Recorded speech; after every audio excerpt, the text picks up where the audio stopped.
went up to them, stood over like that, and not helping that. So I stood him first there, and I've done it a few times. While I was doing that, my voices were laughing and laughing and laughing louder and louder. That individual was stopped and taken into custody. At the time, he was bleeding from his back and abdomen and brought to an area hospital to be treated for wounds to his left hip area. We like to think of teens as right in the middle between childhood innocence and not so pure adulthood. They're simply too young to be as evil or violent as an adult could be, right? Sadly, time and time again, we see teenage cases just as bad, if not worse. Under the wrong circumstances, a teen can become a brutal monster. Let's explore 3 horrific stories of teen stabbings, what led to them, and where the culprits are now. A teenager is facing murder charges tonight for the deadly stabbing of a 14-year-old boy on a subway platform in Hamilton Heights. According to the NYPD, around 3 o'clock Saturday, a 14-year-old boy was involved in some sort of altercation down in 137th Street City College Station on the northbound 1 train. On July 9th, 2022, a teen rapper named Ethan Reyes, aka Naughty Osama, was hanging out with his brother Didi Osama around New York City. At around 2 p.m., they said goodbye to each other. They'd reunite in a few hours, they thought. Except Didi would never see his brother again. An hour later, Ethan met up with 2 friends and was walking at 137th Street and Broadway when they ran into a familiar face, 15-year-old Calvin Martinez. Calvin was also walking into the subway station to catch an uptown train. Reportedly, both teens were affiliated with local gangs. And as it goes in gang culture, neither of the gangs could stomach the other. Over the previous weeks, a feud had been growing between the 2 gangs the teens were affiliated with. So when Ethan spotted Calvin, he didn't think, hey, there's Calvin. He saw him as his entire gang, his arch nemesis. For Calvin, it was the same. Ethan's gang, Sugar Hill, had to be destroyed, and so did Ethan. These boys were just 14 and 15 years old, and yet they'd grown up around gangs. They knew nothing else, certainly not another way of solving conflict. When they first saw each other at the subway station entrance, the 2 boys started cussing at each other. Then it went south pretty fast. Police say the fight between the teenagers started here on the street, close to this park at 138th Street and Broadway at 3 p.m. Saturday. Police say the brawling teens then ran into this nearby subway station. Ethan had 2 friends. Calvin had no one with him that day. The 3 boys chased Calvin into the station where they cornered him against a wall. Then they began throwing punches at him, hitting him in the belly until he fell down. But Calvin could only take so much. Minutes into the attack, he pulled out a knife. Ethan and his 2 friends were not prepared for this. Ethan was standing the closest to Calvin, so when he swung his knife at the boys, Calvin Ethan first, right in the abdomen. In a matter of seconds, he jagged all 3 boys before being thrown on the train tracks. One of Reyes' friends also swung a sharp object at Martinez and Reyes. Despite being pushed Martinez onto the tracks where he landed on his back. Martinez then climbed up and fled the station as Reyes staggered down the platform and collapsed on the staircase. Just after 3 p.m., someone phoned 911, but by the time paramedics arrived at the scene, it was too late for Ethan Reyes. He was rushed to the Mount Sinai Morningside Hospital and pronounced dead on arrival. Police say they got the call just after 3 o'clock, and when they got here, they discovered the 14-year-old boy in the abdomen on the northbound 1 train platform. They say he was rushed to Mount Sinai St. Luke's, but unfortunately it was too late. The doctors concluded that the single wound was enough to pierce his liver, ending his life in a matter of minutes. Ethan's short life and tragic end are stark reminders of the dangers of gang culture, a world where children and teens are roped into unspeakable tit-for-tat violence and rarely think of the consequences. Because this was a gang-related incident, the authorities dispatched a huge number of officers to the scene. In cases like this, retaliation from the other gang can be immediate and oftentimes blown out of proportion, so the NYPD had to be ready for anything. The officers also had to give press conferences, ensuring the public that they weren't in danger. NYPD Transit Chief Jason Wilcox said that surveillance footage captured the incident, as well as the suspect, so he would be caught soon. MTA camera footage from that station provided clear images of individuals who were present at the time of the incident. Kelvin Martinez was soon tracked to 173rd and Broadway. His own mother helped authorities track him down, arrest him, and question him. Reportedly, he was also treated at the hospital for an injured back and 2 puncture wounds to his left hip. This was good news for the concerned public, but a tragic story nonetheless. The officers could see clearly that Kelvin had not started the fight. It was Ethan and his friends who chased and cornered him earlier. They just didn't expect him to be armed. But what's a boy to do when he gets into a fight or into flight mode? This is the reality of gang fights. It's an eye for an eye for an eye, and it never stops until someone is dead or behind bars. That individual was stopped and taken into custody. At the time, he was bleeding from his back and abdomen and brought to an area hospital to be treated for wounds to his left hip area. A knife and a broom were seized as weapons from the station. 15-year-old Kelvin Martinez was charged with homicide and criminal possession of a weapon. Good evening, Jessica. That 15-year-old suspect is being charged with and criminal possession of a weapon. A teenager is facing murder charges tonight for the deadly stabbing of a 14-year-old boy on a subway platform in Hamilton Heights. Ironically enough, the New York City mayor, Eric Adams, was in the area that day, promoting an event for public safety for children and teens. When he got there, he was briefed on the tragedy that had just taken place. He had this to say. And so being here today and hearing about this really highlights why we need the lights on in schools like this. Eric Adams also posted on X about the incident and urged people to talk about safety and teach their children to avoid gang culture. Ethan's brother, bbed Osama, was devastated that he had said goodbye to his brother and best friend just an hour before his untimely death. He blames himself for not being there for him. Go to the block. Just call me, say, yo, Nadi, I block. I said, what? Like, I was just with him. Yeah. Like, that's why I said, like, bro, shit, still thinking, like, what if I stayed?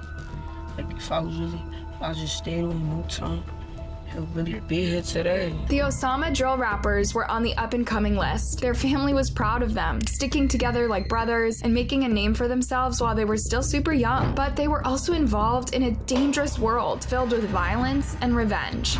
I can go to indoor school after the situation with my brother. bbed dropped out of school and released a track called Letter to Nodi and a group track titled E4N, Everything for Nodi. It was a goodbye for his brother and an admission that he felt lost and devastated. And yet, the rival gang that Kelvin was affiliated with released diss tracks, mocking Nodi or Ethan for, well, dying. One song was called Naughty Bop, recorded by Kyle Rich. Their video featured dance moves that imitated Naughty getting jagged, and sadly it went viral. The problem was that most of these people didn't know what they were doing. For them, it was a TikTok trend or something fun to pass the time. For Ethan's family, it was a huge insult. As Kelvin Martinez acted in self-defense, his charge was reduced from murder to first-degree manslaughter. According to the authorities' report, Kelvin had been attacked once before in the weeks leading up to the fateful incident. And in October 2022, it was announced that all charges were dropped. According to the prosecutors, they did not believe they could disprove Kelvin was defending his life at the moment. Indeed, he was cornered by 3 boys and attacked with fists and a broom. He was still bleeding hours later when he was apprehended. That day, all 4 boys made a really bad decision, and one of them paid with his life.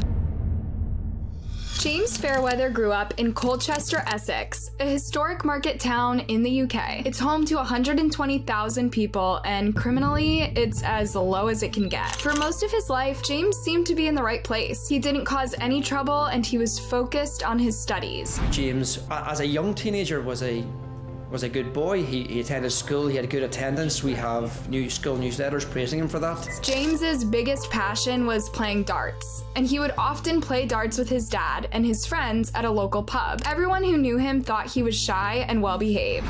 James Fairweather frequented a darts club in Colchester with his dad, his fellow players. They all spoke highly of him. I remember one man saying clearly that he was like a dormouse. He hardly made a sound, and he was a perfectly reasonable, nice boy. It looked like a son who respected his father. In all respects, James was shy and well-behaved. It wasn't an illusion. Unlike many serial killers, James came from a loving, peaceful family. There were no red flags about him. There's no telltale signs. There's no evidence of trauma or neglect. He's part of a loving family. He's got a close relationship with his parents, a close relationship with his grandmother. But something dark was lurking in James's mind, and all he needed was a trigger. When he started high school, James was severely bullied. He was bullied quite intensively at school due to his ears.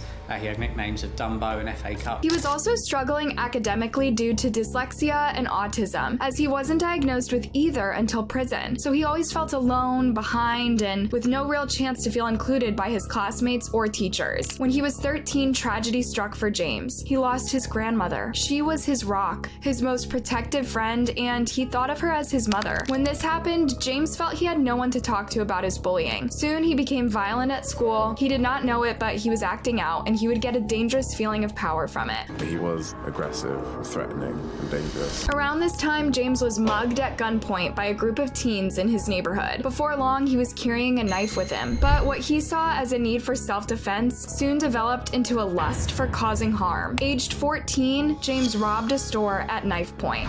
He then has a knife in his hand that he gains control in that robbery of the local shop. And I think that was the first time that James Fairweather had a sense of feeling empowered, but it made him feel good. On March 29, 2014, law enforcement was called to a horror scene in Castle Park. A vulnerable man had been left in such a devastating state he could hardly be identified. The body of 33-year-old James Atwell was found lying in a red pool on the grass. An autopsy would confirm 102 jags. Some of these wounds were really vicious, including stab wounds to the eye, and that was one of the real standout details. James, or Jim Atwell, was a father of 5. He had been in a terrible car accident which left him with permanent brain damage, affecting his mobility and reasoning. Over the last couple of years, he made great progress. He was supposed to meet his sister that night, but had canceled the dinner plans and went to a bar by himself. I don't know why. I remember actually messaging him and saying how upset I was. I wish I hadn't now, because I'll see what happened to him that night. I can never take those words back. Imagine knowing that instead of saying goodbye, the last interaction you had with a loved one was a conflict. James's poor sister will forever have to live with that. James was making his way home from the pub through the park when he dozed off on a bench. That's when James Fairweather singled him out and ended his life in a frenzy. It was nothing personal, he was just easy prey. What was particularly scary was that James Atfield was such a vulnerable man who had no beef with anyone. Poor Jim was still fighting for his life when the paramedics arrived, but within the hour, he was pronounced dead at the hospital. News of this horrific incident shocked an entire community. Up until that day, people saw Colchester as a safe place to live. Now people didn't feel safe anymore. If this happened to an innocent person who was in a vulnerable position, it could happen to anyone, and sadly it did. 3 months later, 31-year-old Nahid Almania was found in a similar state around the Salary Brook Natural Reserve, a few miles away from Colchester. Nahid had just come to the UK together with her brother to study for a PhD in English. The day her life was taken was the first day she was walking to her university without her brother. Nahid was found with 30 jag marks. The culprit had removed her sunglasses so that he could impale her eyes. By now, James Fairweather had an MO, but no one imagined a teen was doing this. In the first murder, what we see is the use of extreme violence. There's 102 knife wounds, and many of them are what we call knife tip wounds. They're not going to kill the victim.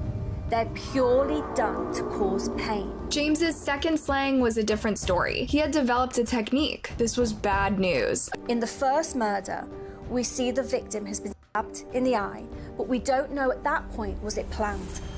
So it's really chilling that then we see the second murder where the killer actually planned to stab the victim in the eye. Authorities were desperate to catch the serial killer before he got even more confident. The Essex police took 1,300 statements, spoke to over 950 witnesses, and worked through 150,000 hours of CCTV. The operation cost over £2.5 million, and yet for many months, it turned back no results. We had no sightings, no witnesses, no phone call had come in to say, oh, you know, there's a fight going on, there's a row, or there's someone acting strangely. It was one small detail released to the public that eventually led to James's arrest. After Nahid Almania was killed, we were given handouts of specific items of clothing that the police had interesting. I'm keen to identify and speak to a man who was described as being on the Salary Brook Trail. People were told to look out for a man wearing an Italian designer jacket. On May 27, 2015, a woman walking her dog called the Essex police. Hi, I wonder if you can help me. I'm actually on the Salary Brook, the Longbridge end of the trail, where that murder was last year. In the same place where James had ended the life of Nahid, he was hiding in the bushes, looking evil and scouting for more prey.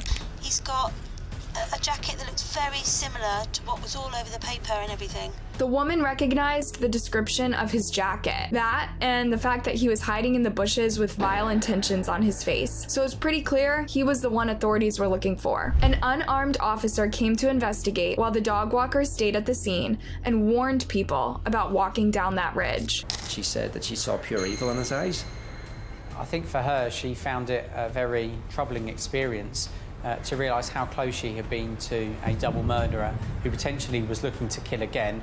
At last, James Fairweather was handcuffed, but the officers were shocked to find a 15-year-old schoolboy. They had hunted him for 14 months, and yet they had always expected a big, burly man. I made the assumption it was done by a male adult because of the nature and ferocity and violence of the attacks. James proudly confessed to his 2 murders, even though investigators didn't even have DNA evidence yet. But he would go on to claim that voices had told him to do it both times. Went up to him, stood over like that, not helping that. So I him first there. He was talking to me, you need to make a sacrifice or we're going to come and get you, you need to do it. And I've done it a few times. While I was doing that, my voices were laughing and laughing and laughing louder and louder. Many psychopathic killers claim to hear voices in order to get a lighter punishment. If they can prove insanity in court, then it means they did not know right from wrong at the time of unaliving their victims. The detectives were skeptical of James's statements. He had to go through several psychiatric evaluations for the voices theory to be assessed. James Fairweather was arrested and charged with double homicide. News of his arrest offered some reassurance to the scared locals, but it caused just as much outrage. I was angry, I was confused, because I was like, how could somebody that age even dream of doing anything like that to another human being? It was hard to comprehend how a 15-year-old could be a cold-blooded monster, especially considering the loving home that he'd come from. Once in jail, though, James saw a psychiatrist for the first time, and he would be diagnosed with a slew of disorders: dyslexia, autism, and numerous mental disorders. Antisocial personality disorder, which oftentimes leads to psychopathy, was among those suggested. In fact, his psychiatrist wrote that James had the most antisocial and violent thoughts in my profession. James said his voices told him to burn babies and maim ladies of the night. He said he was planning to take the lives of 15 more people after his first 2. During his trial, James claimed to suffer from psychosis, arguing that basically his murders weren't his fault, as he was a victim of his fragile mental health. 4 psychiatrists testified against James, though. They only agreed to his autistic spectrum disorder, but their opinions on his psychosis were split. James did claim to be hearing voices, but he wore gloves, threw away his knives, and covered his tracks in a very calm and premeditated way. He could not argue that this had been a spontaneous attack where he did not know right from wrong. James Fairweather was sentenced to life in prison with the possibility of parole after 27 years. It's scary to think that he might walk free while still in his 40s. With so many people in shock at James's deeds, the question remains, how did a quiet schoolboy turn into a monster? When authorities looked at his background, they discovered James had become obsessed with violent adult films and video games. According to a criminology expert, though, these are not enough to make someone turn into a monster. Watching violent pornography, or watching violent films, or playing violent video games doesn't turn a non-violent individual into becoming a violent murderer. However, what it does is it desensitizes them to violence. Unsupervised, James spiraled down a dark path that no one suspected would go south so badly. The violence he experienced as a kid led him without the proper support to become the monster he was trying to escape. This teen begins to pace around the bus after he gets a fateful phone call. He looks like your average schoolboy, but that day, he became a murderer, and the phone call was meant to inform him of just that. It was 2012 in, wait for it, Colchester. Yep, the same peaceful, uneventful town that James Fairweather terrorized in 2014. But this was happening 2 years before that. When a party was advertised on Facebook, two teens decided to attend. 18-year-old Edward Redman and 17-year-old Jay Whiston. It began as a small party where people seemed to know each other, but as the hour got closer to midnight, dozens of people started turning up, and many of them were not from around Colchester. It was the type of party where everything went and no one cared about the consequences. Jay arrived at the party around 8:30 together with a friend. Sometime later on, Edward arrived with a larger group of friends, and as soon as that happened, tensions started rising. Reportedly, Edward and his group spread an air of fear. They were slightly older than everyone else, and they were the drunk bullies type. And being intoxicated as they were, the boys soon started encouraging each other to do even more dramatic things. That included getting into dumb conflicts with innocent teens. At one point during the night, a fight broke out over some drinks. Edward was demanding a free drink from one of Jay's friends. That's when Jay stepped in to try and defuse the conflict. He said he didn't want any trouble and encouraged Edward to calm down too. That's when Edward got angrier. How dare someone tell him what to do or what not to do? He pulled out a knife, punched Jay, and then jagged him. Jay stumbled away trying to save his life, but Edward was not done. He followed him, hit him on the head with a bottle, and then jagging him some more. He then ran away from the party and casually told his friends that they should call the situation a group thing, so as to shift the blame away from himself. Edward was then caught on a bus receiving a phone call. The news: Jay was pronounced dead at the scene by paramedics. He's seen making a series of frantic phone calls. 17-year-old Jay Whiston, who's seen here with his mother, was murdered at a house party in Colchester in 2012. Redman from Clacton was jailed for 17 years.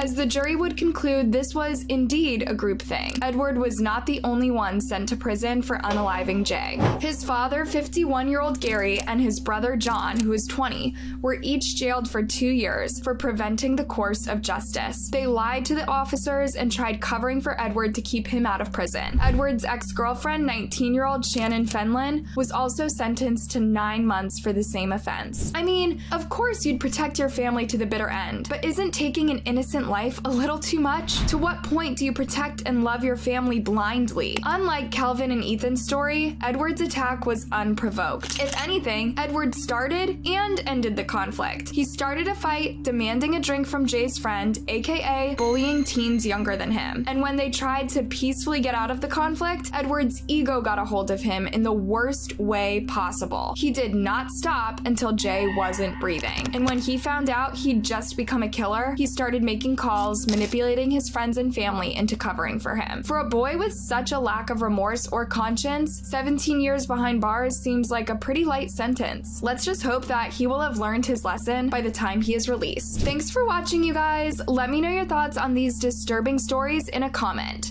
And before you go, make sure you like, subscribe, and hit that bell button. See you next time.